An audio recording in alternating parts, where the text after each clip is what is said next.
توانائی دیتی ہے, پورا مضمون باندھا ہے.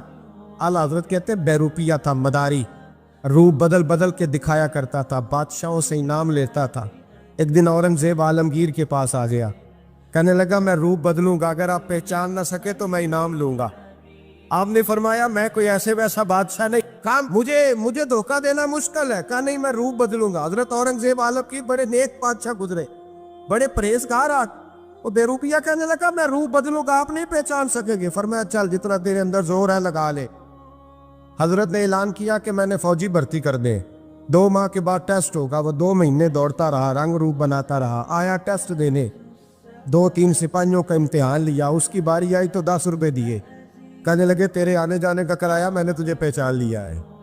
کچھ دنوں کے بعد جانے لگے سفر پر, تو بھکاری آ گئے خیرات مانگنے. اس نے بھی سارے منہ پر سیاہی مال لی, کپڑے پھاڑ لیے, سر کے بال مڈا لیے, پگے تک کٹا لی, بدرنگ ہو کے آیا. کاسا آگے کیا تو حضرت نے 10 روپے ڈالے, کہنے لگے تیرے آنے جانے کا کرایہ میں نے پہچان لیا ہے.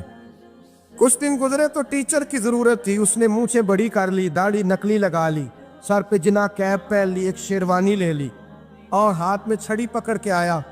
کہنے لگا میں استاد ہوں, 2-4 بندوں کا امتحان لیا, اس کی باری آئی تو 5 روپے دیے, 10 روپے دیے, کا تیرا کرایہ میں نے پہچان لیا. 2 سال گزر گئے. وہ جب بھی آتا حضرت پہچان لیتے. ایک دن سفر پہ جا رہے تھے, بہت بڑا لشکر تھا, جہاد کرنے جا رہے تھے اورنگزیب عالمگیر. تو دیکھا ایک پہاڑی ہے, پہاڑی پہ لوگ جا بھی رہے ہیں آ بھی رہے. اورنگزیب عالمگیر پوچھنے لگے یہاں کیا ہے؟ کہنے لگے بابا جی بیٹھے ہیں دعا کرتے ہیں, اللہ کے نیک بندے ہیں. اورنگزیب کہنے لگے یار پرانے لوگ سارے ہی اللہ والوں کو مانتے, یہ بھی مصیبت آئی ہے جتنی نہیں آئی ہے, سارے لوگ ہی مانتے. کہنے لگے ذرا میں دعا نہ کرا لوں, بچے کام جا رہا ہوں. اورنگزیب بادشاہ تھے, بادشاہ لوگ نازک مزاج ہوتے ہیں. گھوڑے سے اترے, بڑی مشکل سے پہاڑی پہ چڑھے, اوپر گئے تو لائن لگی ہے, بابا جی غار میں بیٹھے. کہنے لگے میں نے ملنا, میں اورنگزیب ہوں. انہوں نے کہا ہمارا بابا اس طرح کا پیر نہیں کہ امیر آئے تو رنگ اور ہو, غریب آئے تو اور ہو. یہاں اگر ملنا ہے تو لائن میں لگ جاؤ, سب ایک جیسے. اب لائن میں کھڑے ہو گئے, 50 آدمی آگے تھے, کہتے ہیں 51واں نمبر تھا. تھک گیا دھوپ میں کھڑا کھڑا. جب میں پہنچا غار کے دہانے تو میں نے بابا جی کے چہرے پہ نظر ڈالی تو بڑا نورانی چہرہ, بڑی خوبصورت لب و لہجہ. میں نے کہا میرے جیسا آدمی بھی پگڑی باندھ لے تو اچھا لگنے لگ جاتا ہے, بڑا خوبصورت انداز. کہتے ہیں میں ان کے پاس اتحیات کی حالت میں بیٹھ گیا. میں نے کہا حضور میں جا رہا ہوں جہاد کرنے, دعا کرنا. بزرگوں نے ہاتھ اٹھائے, اللہ اس کی مدد فرما, دین کو غلبہ عطا فرما, اسے دین کا سچا پکا سپاہی بنا. پھر تھپکی دی, 2-4 نصیحتیں نکال ڈالی, دیکھنا ظلم نہ کرنا, زیادتی نہ کرنا, جب تو جیت کر نہ کرنا, غرور نہ کرنا, نصیحتیں بھی کر دی. کہتے ہیں اب جب میں اٹھا تو 2-4 دینار بطور نذرانہ مسلح کے نیچے رکھے, اور الٹے قدم جب میں غار سے اترا انہوں نے رومال جھاڑا اور اٹھ کے کھڑے ہو گئے. کہنے لگے آج نہیں تو نے پہچانا, آج نہیں تو نے پہچانا, میرا انعام بنتا ہے, آج نہیں پہچانا, لا پیسے. اورنگزیب کہنے لگا یار تو نے حد کر دی, کہاں چڑھا کہاں کھڑا رہا, دھوپ میں تھک گیا, کمال کر دی بھائی تو نے. بتا تو کیا لے گا, اب تو جلدی بتا, وہ کتنے لوگ پیچھے دھوپ میں کھڑے ہیں, لشکر سارا کھڑا ہے, کیا لے گا؟ اس نے کہا سب سے قیمتی ہیرے وہ ہے جو تیرے سر کے تاج میں لگے ہوئے, مجھے تیرا تاج چاہیے. او بھائیو سننا اور یاد رکھنا, میرے اعلیٰ حضرت کہتے ہیں بادشاہ نے سر کے اوپر سے تاج اتارا, بہروپیے کے قدموں میں رکھا اور کہنے لگے یہ لے, اور یہ تو تیرا مانگنے پر میں نے دیا ہے نا, میں واپس آتا ہوں تو آنا میں اپنی مرضی سے بھی تجھے دوں گا. تو نے اورنگزیب جیسے بندے کو دھوکہ دیا, آنا میں اس وقت بھی دوں گا. وہ دے کر بس بات ختم ہو گئی, حق ہو گئی. دے کر کہتے ہیں جب میں پلٹا نا واپس, بہروپیے نے آواز دی بادشاہ ٹھہر جا. تو میں نے پلٹ کے دیکھا تو کہنے لگے یہ اپنا تاج لے جا, اٹھا اور لے جا. میں نے کہا 2 سال بیت گئے تجھے محنت کرتے, آج قابو آیا تو لے جاؤ. کہنے لگا لے جا, مسئلہ سمجھ میں آ گیا. میں نے کہا مجھے بھی تو سمجھانا. کہتے ہیں وہ پھوٹ پھوٹ کے رویا, اس کی آنکھیں برس پڑی, سیلاب کی طرح آنسو بہہ نکلے, تڑپا اور رو کے کہنے لگا بادشاہ میں نے جھوٹ موٹ رسول اللہ کی غلامی اختیار کی تھی, جھوٹ موٹ کی داڑھی, جھوٹ موٹ کی پگڑی, جھوٹ موٹ کا فقر, میں نے جھوٹ موٹ نبی پاک کا لباس پہنا ہے, تو تیرے جیسے بادشاہوں کے تاج میرے قدموں میں آ گئے ہیں. اگر میں سچ مچ رسول اللہ کا غلام بنوں گا تو اللہ کیا کچھ عطا فرمائے، اللہ کتنی نعمتوں سے نوازے۔ میرے اعلیٰ کیا فرماتے ہیں؟ اعلیٰ حضرت فرماتے ہیں فرشتے بھی کرتے ہیں تعظیم میری۔ کون جی؟ اللہ ایسا عقیدہ بھی کم ملے گا جو بریلی کے امام کا عقیدہ ہے، ایسا بھی کم۔ کہتے ہیں فرشتے بھی کرتے ہیں تعظیم میری۔ کیوں؟ فرمانے لگے فدا ہو کے ان پر یہ عزت ملی۔ بغداد کے ایک درویش عالم تھے، تو وہ جب بھی نماز پڑھاتے نا تو کسی تاجر کی 2 بیویوں کے بارے میں دعا مانگتے۔ توجہ ہے میری بات پر؟ نماز پڑھاتے تو کہتے اللہ اس تاجر کی 2 بیویوں کو اپنی خاص رحمتیں عطا فرما۔ ایک دن لوگ ان کے گرد اکٹھے ہو گئے، کہنے لگے بابا جی بتائیں تو صحیح وہ بیویاں کون تھی جن کے لیے آپ دعا مانگتے؟ تو فرمانے لگے میرے شہر کا ایک تاجر تھا، بہت بڑا تاجر تھا، مالدار تھا پر بے اولاد تھا۔ اسے بغداد سے ملک شام جانا پڑتا تھا تجارت کرنے، اور کئی مہینے اسے شام کے ملک میں رہنا پڑتا تھا۔ اس نے اس طرح کیا کہ وہاں بھی ایک شادی کر لی۔ توجہ ہے نا میری بات پر؟ کیا کر لیا اس نے؟ دوسری شادی کرنا مرد کے لیے جائز ہے، تیسری کرنا بھی، چوتھی کرنا بھی بھیا کا وقت، مگر اگر انصاف کر سکے تو۔ اگر چاروں میں ہم نہ آدھا مسئلہ سنتے ہیں اور آدھا ہی بیان کرتے ہیں، اگر انصاف نہ کر سکے پھر اس کے لیے 4 جائز، پھر وہ ایک ہی رکھے گا۔ تو عزیز دوست دوسرا نکاح کر لیا، شادی ہو گئی، اب وہ وہاں کچھ زیادہ وقت گزارنے لگا، مالدار آدمی تھا، بیوی کو مکان بھی لے کے دے دیا۔ اب وہ دیر سے آتا واپس، اور جب آتا بھی تو اس کے وہ والے انداز نہ ہوتے جو پہلے ہوا کرتے تھے۔ اب بیوی سے بڑا جاسوس بھی کوئی نہیں ہوتا، اس کو تو پہلے پتہ چل جاتا ہے کہ ماجرا کیا ہے، اسے بڑی خبر ہوتی ہے۔ تو اس نے محسوس کر لیا کہ بدلے بدلے سے میری سرکار نظر آتے۔ وہ کہنے لگی اب کہ جب آتا جاتا ہے تو اس کے حالات کچھ بدلے بدلے سے ہیں، ماحول کچھ اور ہے۔ اس نے ایک بوڑھا آدمی جو اس کا عزیز بھی تھا اور سمجھدار بھی تھا اس کو تیار کیا، کہنے لگی اب کہ جب ملک کے شام جائے نا تو اس کا پیچھا کرنا اور خبر کرنا کہ کہاں رہتا ہے، کہاں جاتا ہے، کیا کرتا ہے۔ وہ بوڑھے بزرگ جو تھے وہ خاتون کے کہنے پر کچھ اس نے کرایہ بھی دیا۔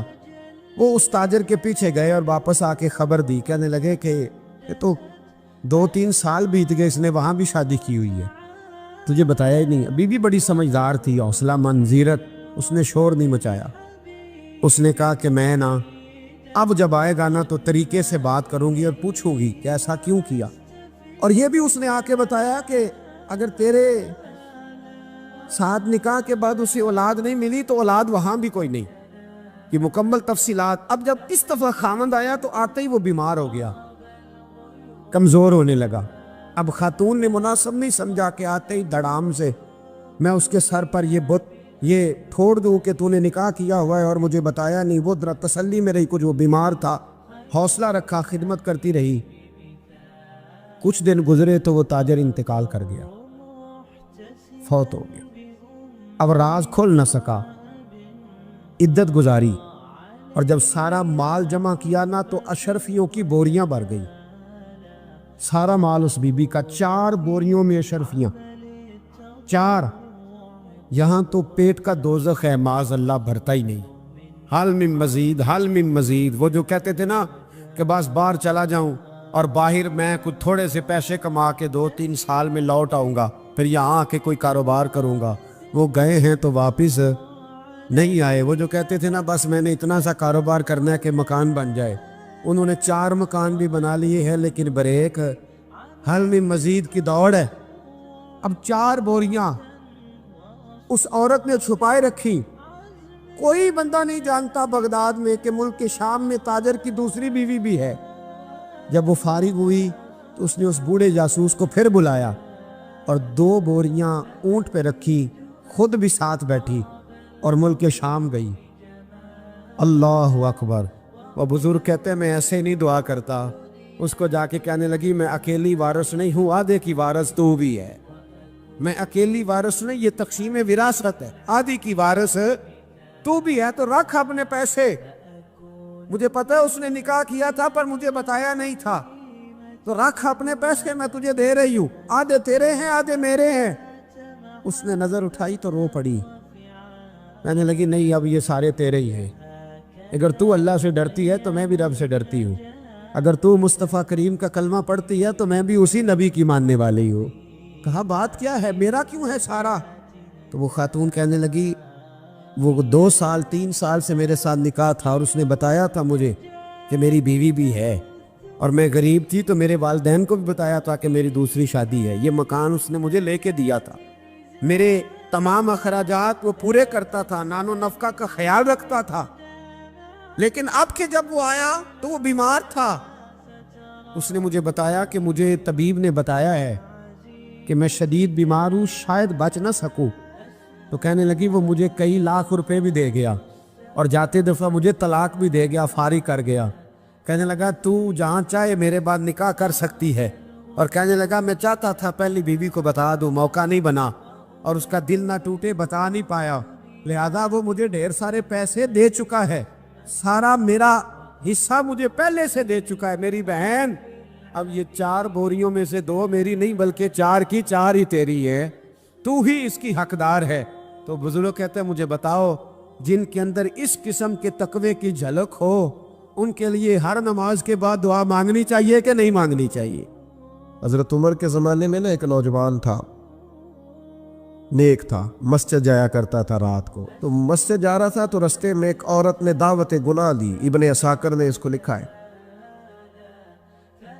تو نوجوان تھا، خواہشات تھی، کچھ طبیعت مائل ہو گئی، ابھی ادھر جا ہی رہا تھا کہ کسی نے آیت پڑھ دی والی من خاف مقام ربی جنتان، جو رب کے سامنے کھڑے ہونے سے ڈرے گا اللہ 2 جنتیں دے گا۔ واقعی ڈر گیا، وہ واقعی ڈر گیا، اتنا ڈرا کہ بے ہوش ہو کے گر پڑا۔ بیماری سے لوگ بے ہوش ہوتے ہیں، پیسے ڈوب گئے بے ہوش ہوتے ہیں، بچے کے غم میں بے ہوش ہوتے ہیں۔ سچ بتاؤ کبھی خوف خدا سے بھی بے ہوش ہوتا کوئی دیکھا ہے؟ ہمارے ہاں تو روز مرہ ہی نہیں ہے بھائی، اور بڑی باتیں ہیں بے ہوش ہونے کی، ڈرنے کی، غش کھانے کی۔ بے ہوش ہو کے گر پڑا، بوڑھے باپ کو کسی نے بتایا بچہ بے ہوش پڑا ہے، اٹھا کے گھر لائے، گھر لا کے کہا بیٹا کیا ہوا؟ نوجوان ہے، چڑھتی جوانی ہے پر پاکیزہ بڑی ہے۔ کہنے لگا ابا جی گناہ کی طرف چلا گیا تھا پر میں نے آیت سن لی جو اللہ کے سامنے کھڑے ہونے سے ڈرے گا رب 2 جنتیں دے گا، میں ڈر گیا تھا، رب واقعی 2 جنتیں دے گا۔ باپ رو پڑے، ابا جی کی آنکھوں میں آنسو آئے اور کہا پتر اللہ بڑا مہربان ہے، اس کے وعدے سچے ہیں، واقعی 2 جنتیں دے گا۔ اس نے پھر ایک چیخ ماری اور اس طرح کی ماری کہ اس کی روح ہی پرواز کر گئی، روح ہی پرواز کر۔ کشتگان خنجر تسلیم را، عشق کی خنجر سے قتل ہو گئے لوگ۔ صبح حضرت عمر کو پتا چلا کہ انہوں نے تو رات جنازہ بھی پڑھ دیا، تدفین بھی کر دی۔ جناب عمر فرمانے لگے اتنا نیک نوجوان خوف خدا سے دنیا سے چلا گیا، مجھے کیوں نہیں بلایا میں جنازہ پڑھتا؟ فاروق اعظم فرما رہے ہیں میرا شوق تھا میں اس کا جنازہ پڑھتا۔ کہ حضور